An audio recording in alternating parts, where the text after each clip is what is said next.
warahmatullahi wabarakatuh. Kepada semua pelajar Universiti Putra Malaysia, terutamanya pelajar tahun akhir, hadirkan diri anda ke UPM Talent Fest and Futurepreneur 2025 pada 27 dan 28 Mei 2025 bertempat di Dewan Besar Universiti Putra Malaysia.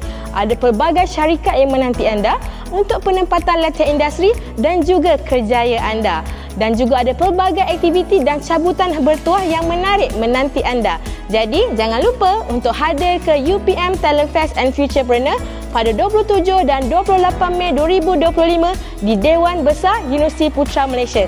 I'll see you there.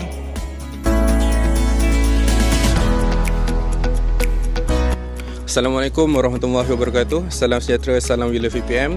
Kepada semua mahasiswa UPM, dijemput untuk hadir pada program Talent Fest and Futurepreneur 2025 yang diadakan pada hari esok dan juga lusa, iaitu 27 dan 28 Mei. Program ini akan diadakan di Dewan Besar, jadi saya meminta untuk semua mahasiswa UPM untuk ramai-ramai hadir ke program ini.